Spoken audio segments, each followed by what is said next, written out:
नमस्कार। ध्वनि। सबसे पहले हम लोगों ने कविता देखी। कल हम लोगों ने कविता के आगे के का भाग देखा, जिसमें वसंत ऋतु में आने वाले त्यौहार एवं होली के बारे में जानकारी प्राप्त की। आज इस पाठ की भाषा की बात देखेंगे, जिसमें कुछ काव्य सौंदर्य पर चर्चा करेंगे। प्रस्तुतकर्ता गीता भराटे, टीजीटी हिंदी, जवाहर नवोदय विद्यालय, बुल्ढाना। सबसे पहले विशेषण और विशेष्य पर एक दृष्टिपात करेंगे।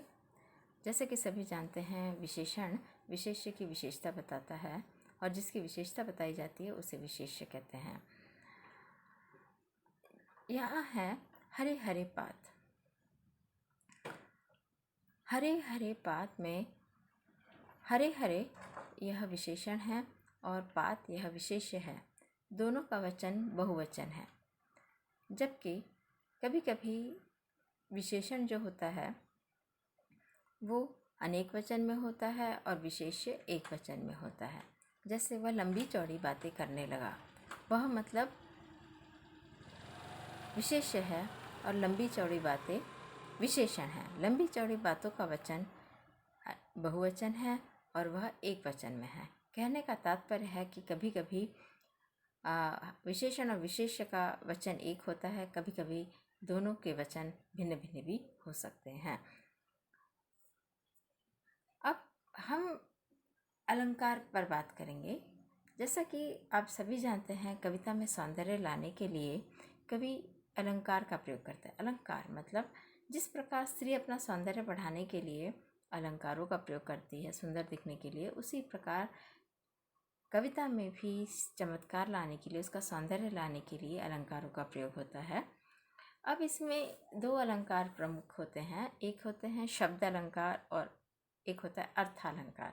अर्थ में चमत्कार लाकर उसका सौंदर्य बढ़ाना अर्थालंकार कहलाता है और शब्द के माध्यम से सौंदर्य बढ़ाना शब्दालंकार कहलाता है। अब जैसे अनुप्रास अलंकार हम लोगों ने देखा था। अनुप्रास अलंकार में वर्ण की आवृत्ति होती है। जैसे चारु चंद्र की चंचल किरणें, च च च च वर्ण बार बार आया है, तो उससे यह शब्दालंकार है। उसी प्रकार यमक भी शब्दालंकार है, श्लेष भी शब्दालंकार है। लेकिन रूपक अलंकार, उत्प्रेक्षा अलंकार, उपमा अलंकार ये अर्थालंकार है। अब यमक अलंकार के बारे में हम लोग देखेंगे। तो यमक अलंकार जो होता है वो जिस प्रकार अनुप्रास अलंकार में वर्ण की आवृत्ति होती है, उसी प्रकार यमक अलंकार में शब्द की आवृत्ति होती है।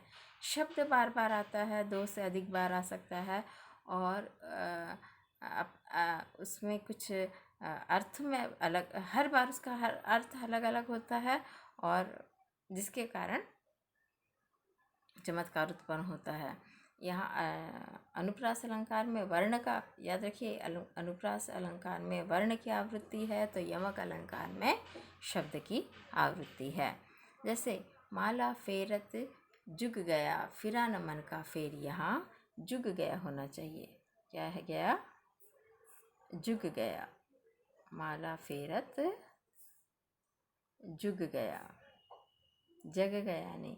जग मतलब संसार गया और जुग मतलब जुग गया भी हो सकता है। जुग गया,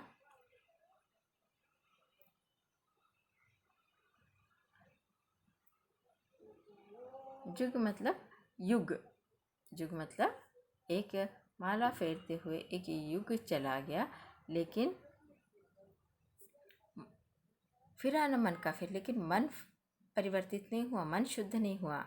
कर का, हाथों का, मन का, हाथों की माला डाल दे और मन का फेर। मन का मतलब हृदय का, अपना हृदय परिवर्तित करने का प्रयास कर, उसको फेरने का प्रयास कर। मन का शब्द दो बार प्रयोग किया गया है। पहले बार मन का आशय माला के मोती से और दूसरे बार मन का आशय भावनाओं से। कनक कनकते सौगुनी मादकता अधिकाय, या खाए बोराय या पाए बोराय। कनक कनक। अब ये कनक कनक शब्द का प्रयोग दो बार आया है। एक का अर्थ है सोना और दूसरे का अर्थ है धतूरा। सोने में धतूरा जो होता है वो अपनी मादकता के लिए, नशे के लिए बड़ा ही प्रसिद्ध है और शिव जी पर उसे चढ़ाया जाता है। शिव जी उसे पसंद करते थे। तो उस धतूरे से भी सोने में ज़्यादा मादकता है, नशा है। वो तो खाकर आदमी पागल हो जाता है, बौरा जाता है। ये तो पाने से आदमी पागल हो जाता है, उस अपने होश गवा बैठता है।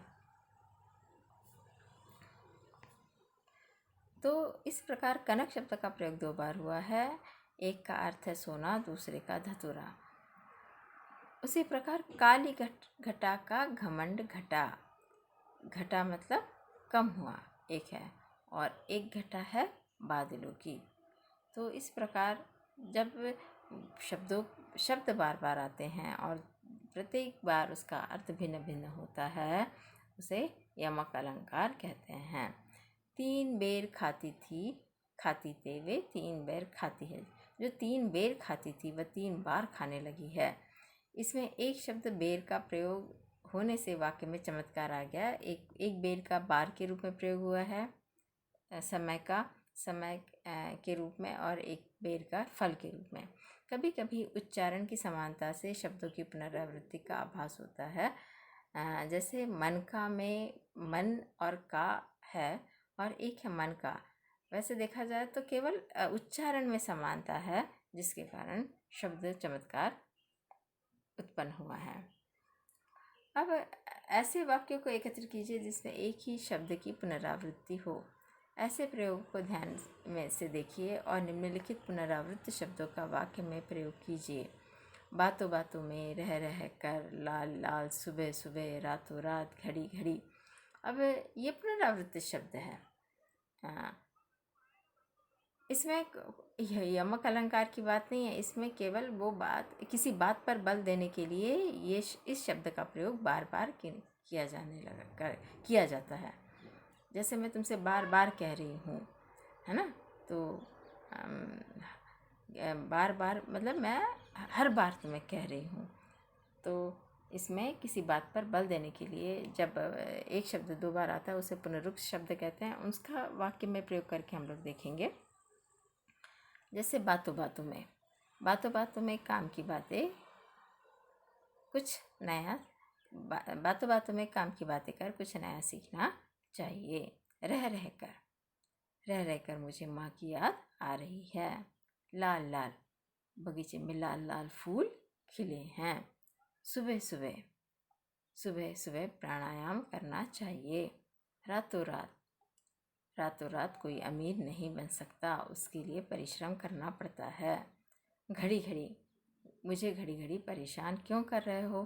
तो इस प्रकार यमक अलंकार में कविता में का सौंदर्य बढ़ाने के लिए एक शब्द 2 बार आता है। दोनों बार उसके अर्थ जो होते हैं अलग अलग होते हैं, जो कविता का सौंदर्य बढ़ाते हैं। पुनरावृत्त शब्द किसी बात पर बल देने के लिए वाक्य में एक ही शब्द का प्रयोग 2 बार केवल किया जाता है। इस प्रकार हम लोगों ने देखा विशेषण और विशेष। सबसे पहले देखा विशेषण और विशेष का वचन कभी कभी समान रहता है, कभी कभी अलग अलग रहता है। यमक अलंकार में हम लोगों ने देखा शब्द की आवृत्ति होती है और प्रत्येक बार अर्थ अलग अलग होता है और जिसके कारण चमत्कार उत्पन्न होता है। पुनरावृत्त शब्दों में हमने देखा वाक्य में किसी बात पर बल देने के लिए किसी एक शब्द का प्रयोग 2 बार किया जाता है। धन्यवाद।